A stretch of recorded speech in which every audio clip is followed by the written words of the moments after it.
我先给大家介绍一下案件的背景。116事件，在这起恶性的突发事件中，38人被烧伤。蔡成功的民营企业大丰厂一块价值10个亿的风水宝地，被山水集团高小琴以股权质押的形式拿走了。大丰破产，员工不干了，于是就闹出事儿来了。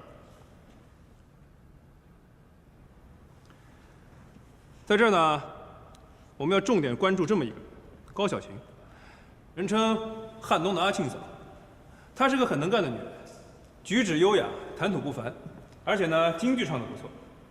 前不久我还跟她一起唱过《智斗》，她的阿庆嫂，公安厅厅长祁同伟的胡司令，我的刁德一。她问我姓汪还是姓蒋的时候啊，我也在问她姓蒋还是姓汪。季姐，请喝茶。谢谢。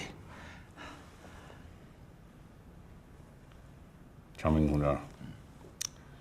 李达康和欧阳菁离婚的事情我知道，他专门找到林城向我汇报，是我建议他尽早把婚离掉的。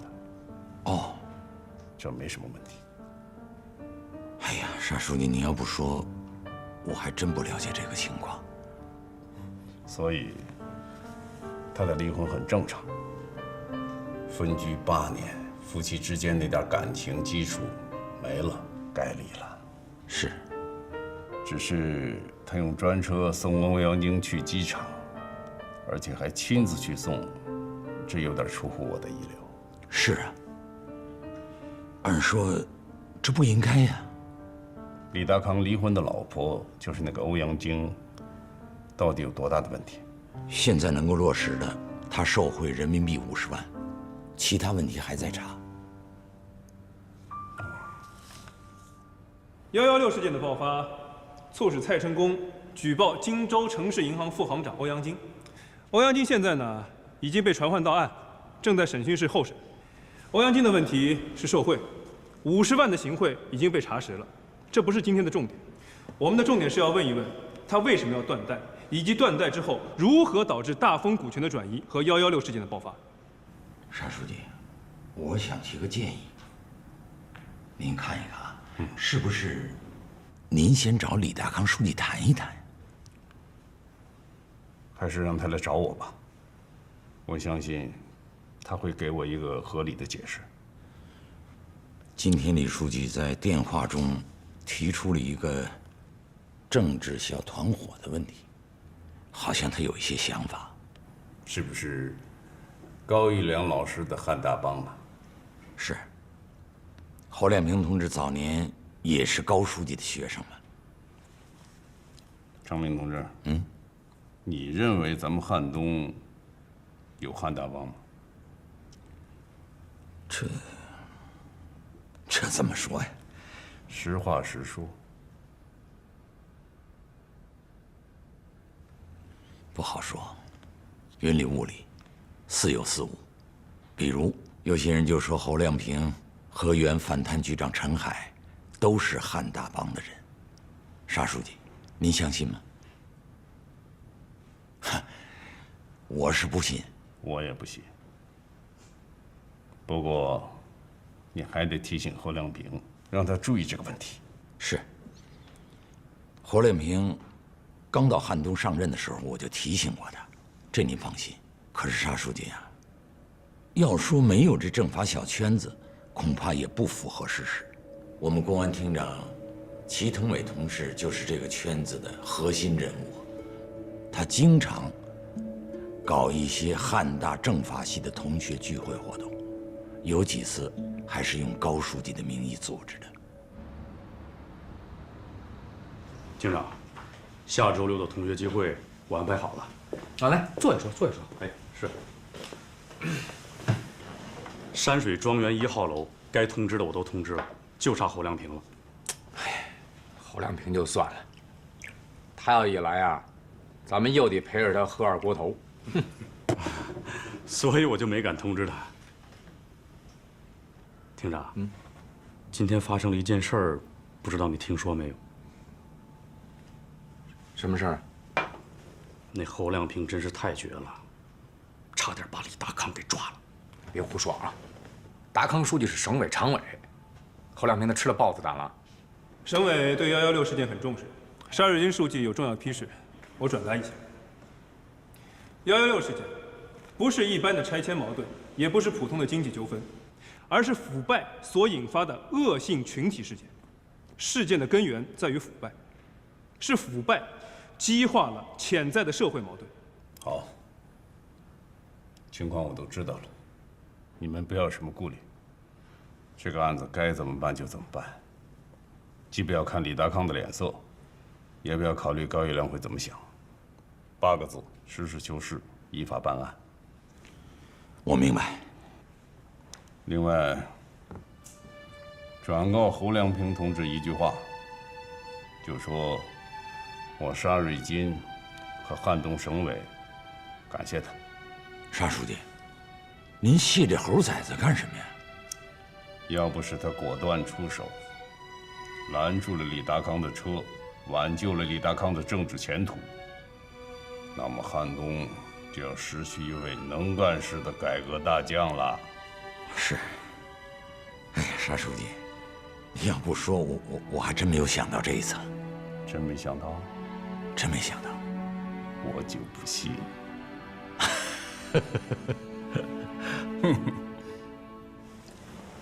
我跟您说，厅长，这可是机场路交警亲眼看到的。当时李达康就坐在车里，他没敢下车，也没敢说话，自始至终连屁都没放一个。这也太……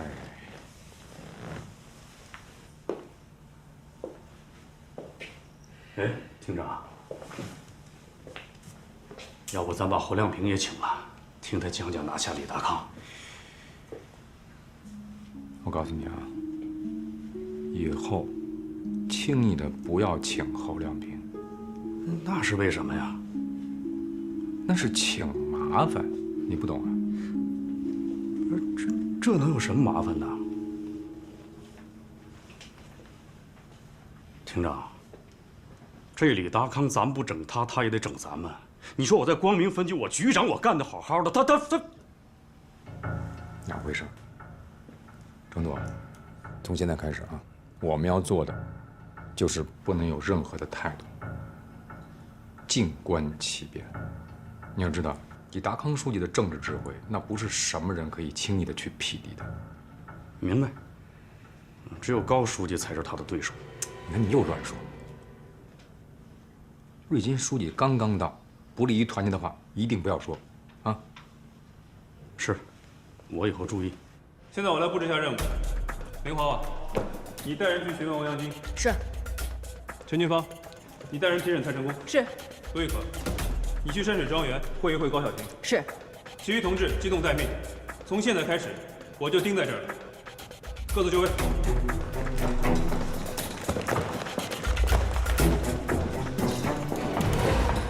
其实，达康书记的工作作风呢，我也是未必全赞同。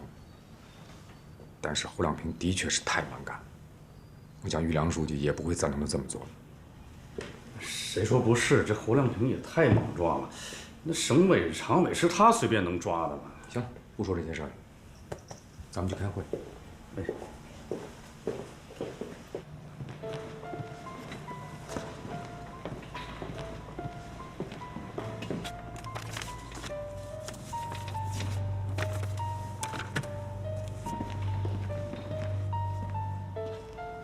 还没开始啊？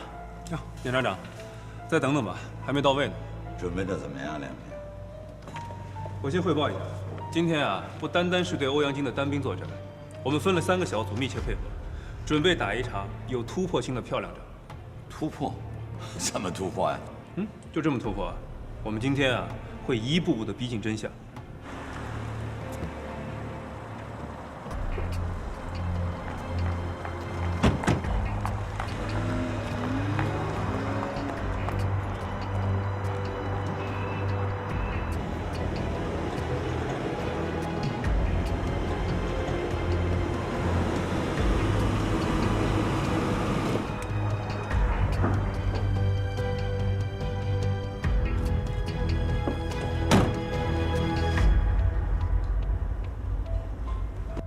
很震惊啊！他的心神已经慌了，注意他的神态。眼睛是心灵的窗户，眼神骗不了人呀。你想从欧阳菁身上打开116案件的突破口？是啊，我们询问欧阳菁，重点不在那50万的行贿，那50万证据确凿，询问完毕肯定拘留。我们主要是想问断代的情况，所以同时提审了蔡成功，准备随时质证欧阳菁。好，蔡成功本来就是这个案子的举报人嘛。啊，还有，我让陆亦可带队去了山水集团。陆亦可啊？啊，哈，对付高小琴，你这一出手就是派出了一员大将啊。那里情况复杂，高小琴不好对付的。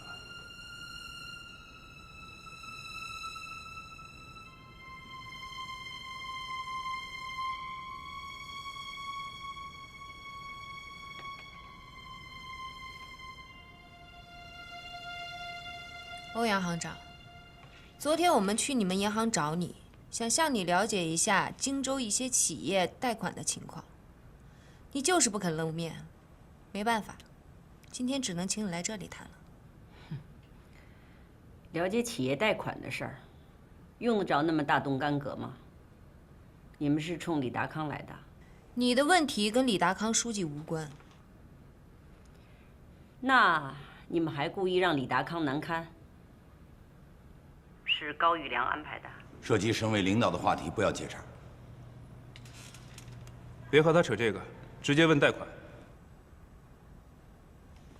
说说你们银行和大丰集团的贷款吧。哪个大丰集团呀？汉东还有几个大丰集团呀？就是蔡成功的大丰厂啊。大丰集团和蔡成功的贷款有问题吗？我们城市银行和蔡成功的业务往来，都是合规合法的正常往来。没那么正常吧？2012年初，你们的正常贷款就这么不正常的中断了，导致人家大丰厂的老板蔡成功很被动吧？说说这件事吧。可以。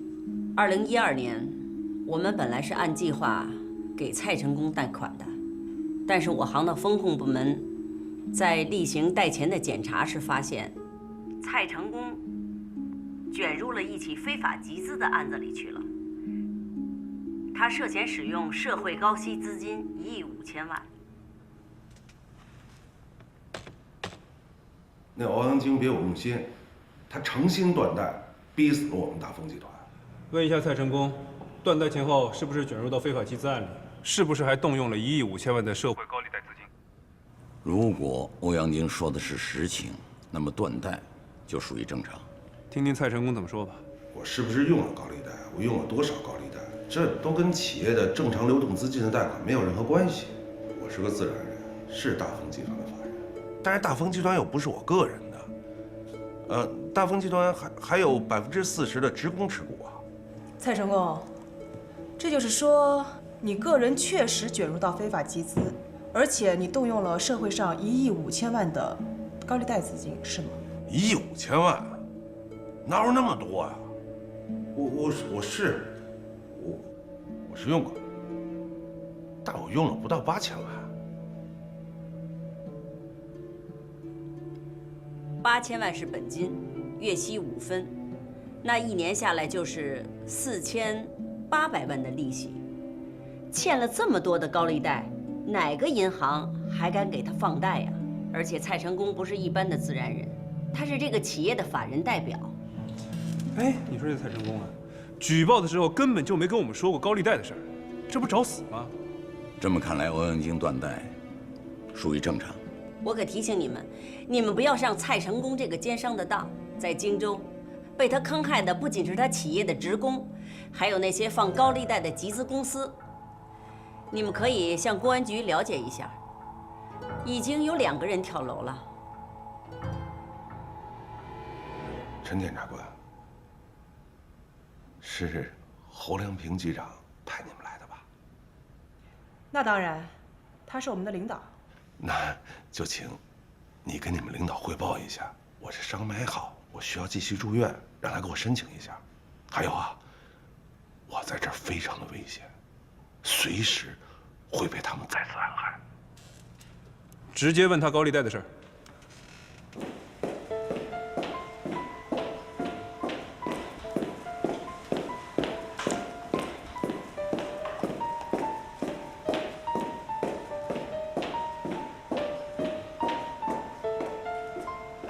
陆处长，哎呀，不好意思，不好意思，实在是太不好意思让你们久等了。来，请坐，坐。没事儿，我们啊来的也太突然，没通知你。没通知我，你们侯局跟我打过招呼了？是吗？我们侯局长打过招呼了。他没跟你们说啊？哎呀，我们前2天还来智斗呢。哎，你们侯局那个唱京剧唱的不比玉良书记唱的差呀。高玉良书记经常也来您这儿。玉良书记嘛，以前偶尔来唱歌，但是中央8项规定出来之后，就再也没有来过了。这怎么还录着像呢？哦，镜头下办案嘛。来，帮忙好。陆处长，这么说，我是涉案了？看来你们侯局是想让我先哭起来呀？麻烦你回去跟侯局说一声，要是我真哭的话，我一定拉着他陪我一起哭。我得看看呀，到时候我和他的哭相谁更好看一点。这就是我们的主角，高小琴，不好对付吧？是啊，真是一不寻常的女人。看她多放松，多自信啊！高总，你忙，我们呢也忙，咱们就言归正传吧。好，陆处长，你们这次调查，您放心，我们山水集团一定全力配合。太好了。其实刚才我已经跟我们的财务部门说过了，所有这次你们查案需要看的账本，所有的东西你们都可以看。谢谢您的配合啊。你们嘛，在镜头下办公，阳光办案。我们山水集团那也是阳光的经营。谢谢配合。那就告诉我们一下大风厂的股权转让过程吧。毕竟之后的116的事件都是因此而起。陆处长，您不知道，其实我等你们这次调查已经等了很久了。那咱们就开始吧。 2010年的时候，大风厂的老板蔡成功，他为了扩大他的经营权，成立了一家煤炭公司。当时他借了8000万的高利贷，在临城购买了一家锦绣煤矿的产权。我想，其实当时他也就是想赚一笔快钱。我借了那8000万的高利贷，既不是诈骗，也不是用在个人挥霍上，我是为了扩大再生产。我用那钱成立了一个煤炭公司，购买了临城锦绣煤矿的100%的股权。那要不是那段时间煤炭价格下跌，我能轻轻松松把那个1亿5的本息还上，我还能白捞一座煤矿，多好的生意啊！哼，你们知道蔡成功和谁一起倒的霉吗？是丁义珍。临城锦绣煤矿是他老家的一个小煤矿，也是私企。 老板是他远房的一个表哥，这表哥年龄大了，也没有儿子，就想把这煤矿给转手。梁平，真没有想到，你这发小是丁义珍船上的人，两人合伙开过煤矿，没想到。哎呀，太出乎意料了。把话题扯回来，直截了当的问他，和丁义珍倒霉的事儿。 他是不是和丁义珍在临城开过煤炭公司？行了，蔡成功，这话不说了，说说你的煤炭公司吧。这个煤炭公司是不是你和别人合伙开的？有几个股东？这怎么说呀？实话实说。哎呦，这不是你这不要这么吞吞吐吐的。是有一个合伙人，叫什么？ 他叫汤姆丁，外国人。你们这公司还是中外合资呢？让他别嚷了，汤姆丁就是丁义珍，丁义珍逃跑的时候用的就是这个名字的护照。蔡成功，这汤姆丁是不是逃走的副市长丁义珍？是的。可这丁义珍在我这没挣着钱啊。那丁义珍投了多少钱？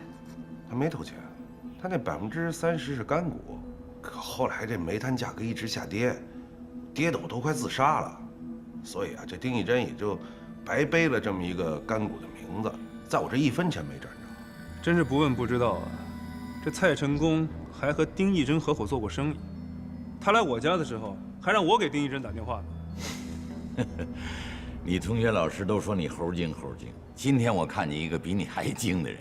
其实我这个人不太愿意在别人背后说话，但是这个蔡成功，他的确是个阴险的小人，见人说人话，见鬼说鬼话，就是没有一句实话。这在我们汉东和荆州的商圈里，他是出了名的少数几个最没有商业信用的商人之一。其实我们一般不太愿意跟他打交道。那为什么你们山水集团最终还是跟他打上了交道呢？这不是因为那个腐败分子丁义珍吗？丁义珍当时和蔡成功呢，一起搞煤矿的生意。当时我想，他们俩是想再撑一撑，想撑到煤炭的行情好起来之后，把本儿给捞回来，所以就找到了我，借6000万的过桥款。当时谈好的利息是日息3/1000。是蔡成功找到你的，还是丁义珍找到你？当然是丁义珍啦。哦，对，他当时啊，就坐在您现在坐的这个位置上，把我吓了一跳。人家是副市长，手里管着土地，管着资源，管着光明峰的开发权。看到银行风控部门的报告，我就终止了蔡成功的贷款。当时蔡成功就急眼了，3次给我送礼，但是都被我拒绝了。能说说送的什么礼吗？名人字画，礼品券，还有银行卡什么的，但是我都没有收。这么说，你还是廉政模范啊？模范倒提不上，但是我还是比较注意廉政。问一下欧阳菁省农信社的事儿。好，那我问你，你们银行不给蔡成功贷款也就罢了，也不让省农村信用社给蔡成功贷，这又是为什么呀？我们这2家银行是合作的兄弟单位，我们风控上有个约定，就是信息共享，这样可以最大限度地避免贷款风险。丁义珍找到我，就说让我一定要帮帮他这个小兄弟蔡成功。您说我能说不吗？再说了，这里头又有着大风厂股权的质押，还能赚一点过桥的利息，那我就同意了。以你的精明，你当然还能看到另外一个更大的利益——大风厂这块黄金宝地。黄金宝地，哎呀，陆处长，咱们俩换位思考，现在如果我把大风厂这块地卖给您，您愿意要吗？要啊，为什么不要啊？这里面可有5、6个亿的赚头啊！5、6个亿的赚头，这5、6个亿的赚头在哪儿呀，卢处长？您想想，大风厂现在还没有拆迁，大风厂的招牌挂程序还没有开始，我们山水集团现在出了一堆的麻烦，什么都没有。哦，现在更好了，光明区政府不承认我们当初和丁义珍签下的合同，已经通知我们山水集团，要我们山水集团再付给大风厂的下岗员工一笔安置费，4500万啊，那可不是小数目。我们这2天也正在交涉这件事儿呢。等等，您刚才说的是再付一笔，也就是说你们之前付过一笔是吗？那当然了，蔡成功还不起我们的过桥款，按照合约，这大风厂的股权合理合法的就要过户给我们山水集团。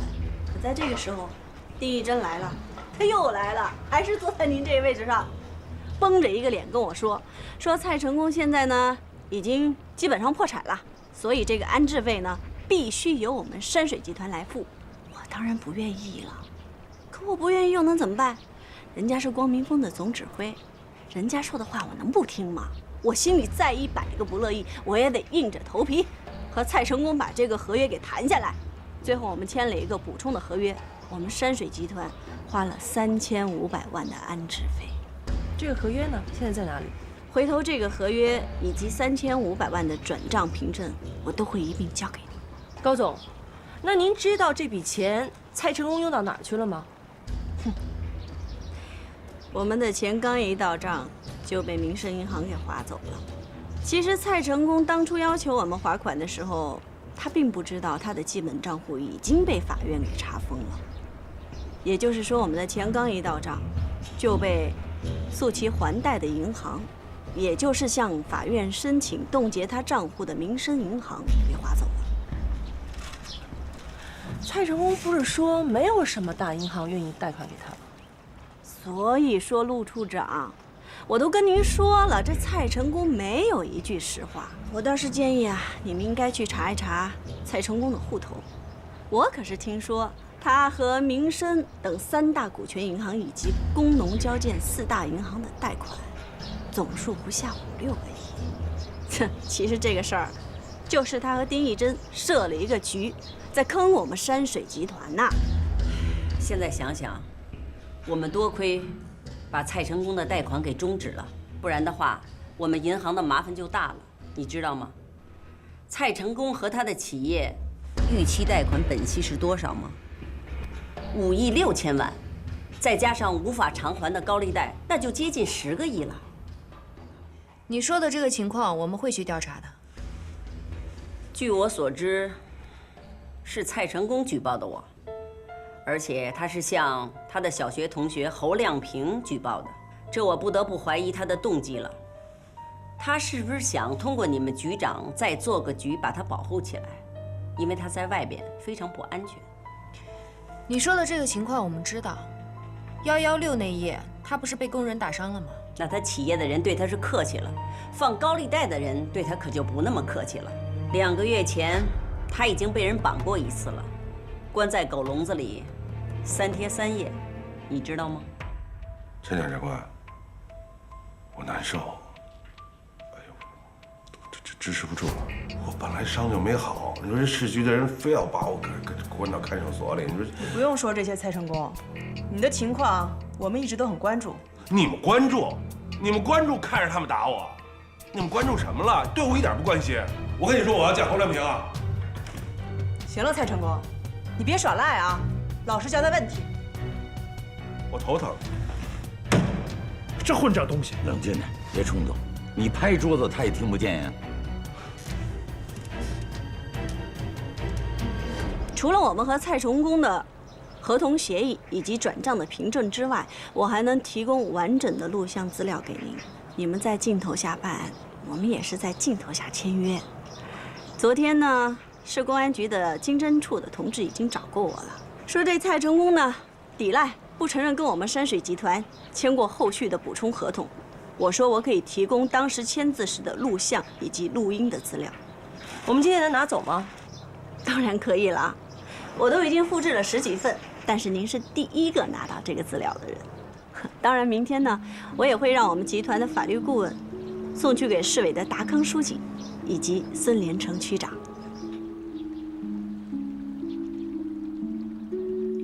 欧阳晶，你每年给蔡成功放贷，收过他的好处没有？没有。那为什么有一张记名为蔡成功母亲张桂花的50万元银行卡落到你的手里了？你今天还用那张卡消费了5032元。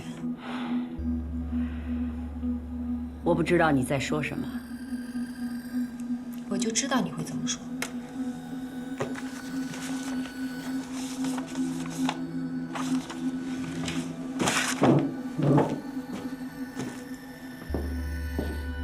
看看吧，这是你签名吧？这不是我的签字，这是张桂花。那这张呢？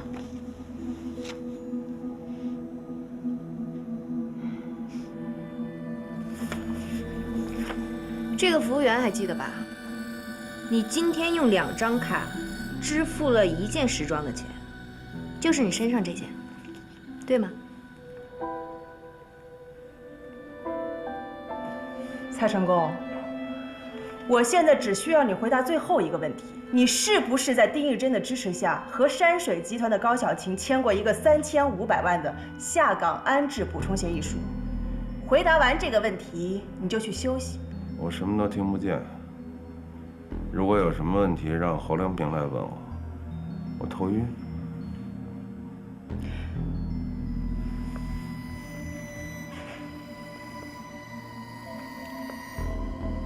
行，我请示一下，侯局长，蔡成功一定要和你说。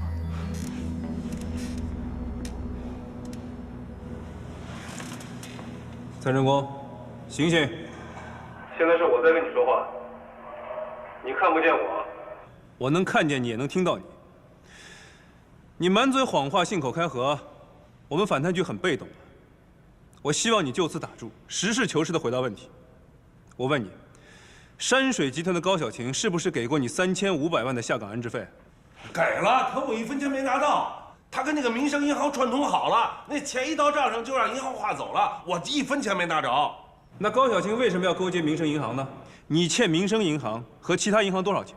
还有，你动用过多少社会上的高利贷资金？自己说。哎呀，猴子，你都调查清楚了，你还问我干嘛呀？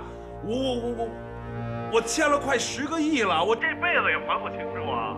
我大丰集团的工人饶不了我，外头追讨那个高利贷的黑社会饶不了我啊！我找你来就是想在你这儿服刑，你赶紧把我判了吧！我在外头有生命危险，知道不知道？你救救我，听见没有，猴子？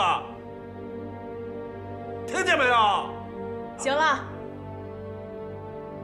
侯局长不跟你说了，下面我们继续。我头疼。这蔡成功太狡猾了，他明明是和丁义珍合伙捅出了大娄子，现在反倒扮装成一个受害者。最重要的是，他误导了我们侦查的方向。你说的对，他为什么偏偏只举报欧阳菁一个人？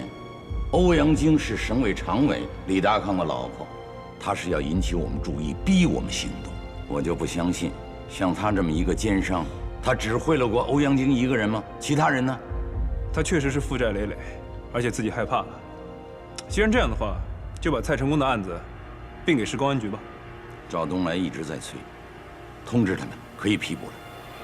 等等，检察长，您说会不会是欧阳菁和高小晴勾结，在陷害蔡成功呢？欧阳菁和高小晴不是一路人呢。是我感情用事了。梁平啊，蔡成功这个案子也许是你一个教训。是。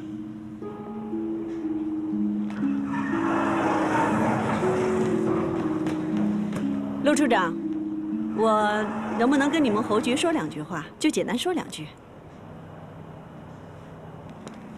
侯局长，高总想跟你说2句。好吧，陆亦可，把耳机给高总。谢谢，你就对着镜头说就行。参谋长在幕后指挥。参谋长，您好啊。今天是不是让你有些失望了呀？其实那天唱智斗的时候，我一直在等您问我。如果您问，我一定知无不言。可惜您当时净琢磨着这个女人不寻常了吧？高总，你这个阿庆嫂真是不寻常啊！蔡成功让我们失望了，你今天没让我们失望。真的啊？那侯局，其实我想给您一个中肯的建议，但是我不知道您愿不愿意听。洗耳恭听。千万别相信什么发小或者同学，世道在变，人心也在变。也许当初他是一个本质很好的发小，但这么多年过去了，谁都不能保证他到底变成了什么样。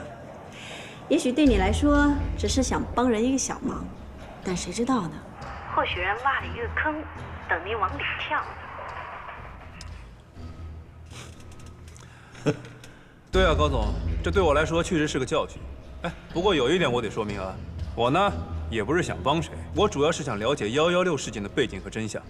你不要误以为我是为了帮蔡成功，才来找你们山水集团的茬。不，那怎么可能误会呢？侯局，你在我心里是一个少见正直的人。刚直不阿，我特别希望以后您有空啊，多来我们这唱唱歌。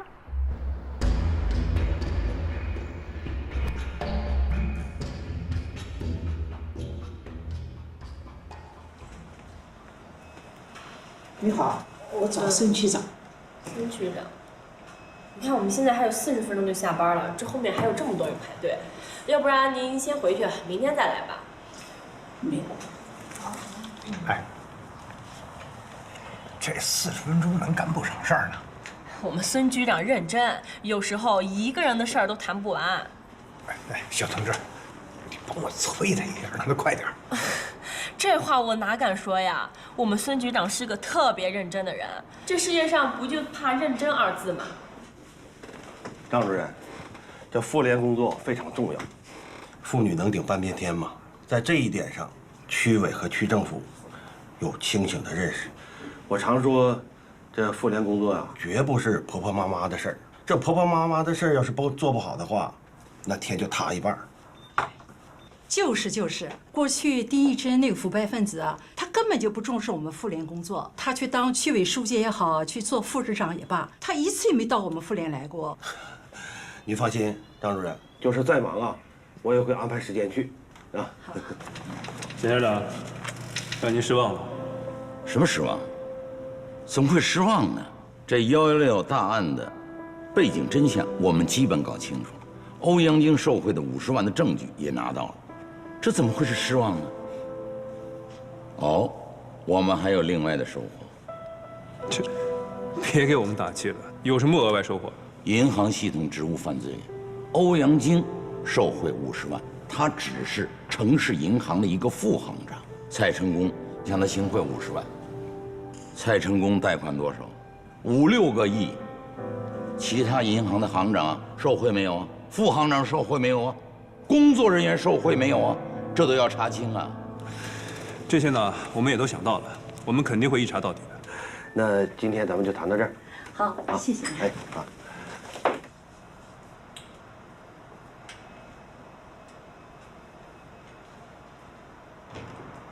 那孙局长，我就走了，再见啊！再见。再见。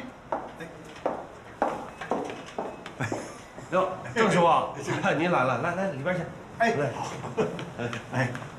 哎呦，走。哎呀，孙局长，我这排了3天队才见着您，比那个医院挂专家号还难。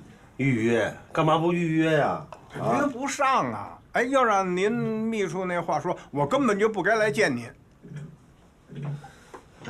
来，郑师傅，喝水。哎。啊，咱不说这些了，说正事啊。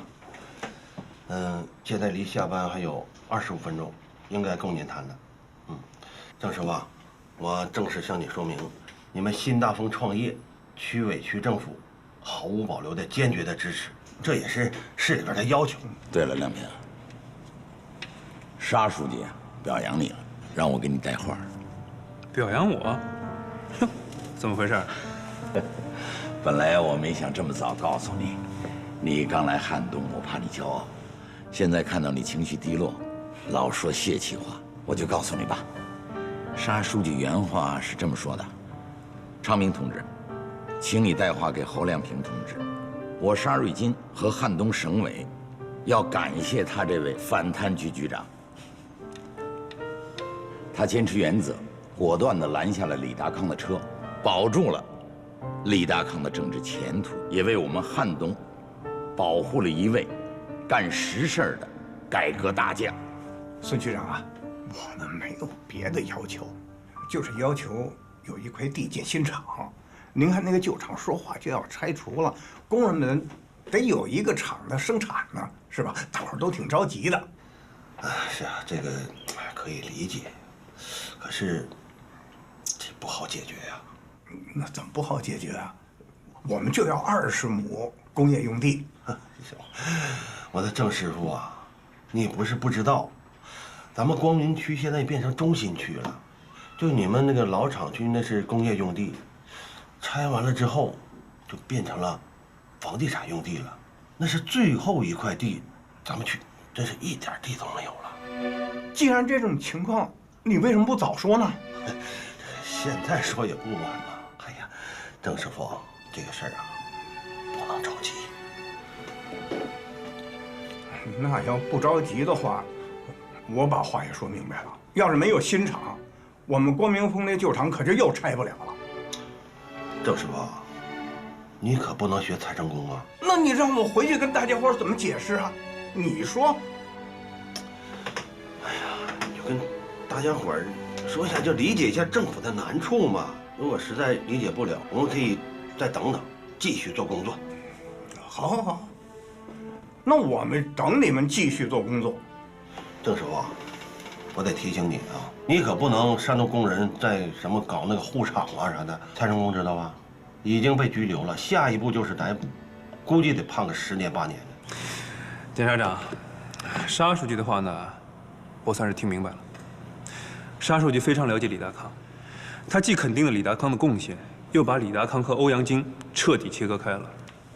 我告诉你，李达康在离婚之前是向沙书记和省委做了汇报的。怪不得呢，上演大片的时候，李达康能那么硬气。亮平啊，这段时间你们工作太紧张了，今天晚上我个人啊，请你们吃顿便饭。哟，这打了败仗还问问什么呀？什么是败仗啊？明明是胜仗啊！行，领导的好意呢，我们心领了。我还等他们回来开会呢，好好总结一下经验教训，看一看下一步的方向。是应该总结一下。不过亮平，我要提醒你啊，在下级面前一定要多说鼓励的话，不要老说泄气的话啊！我会鼓励他们的，就像您鼓励我一样嘛。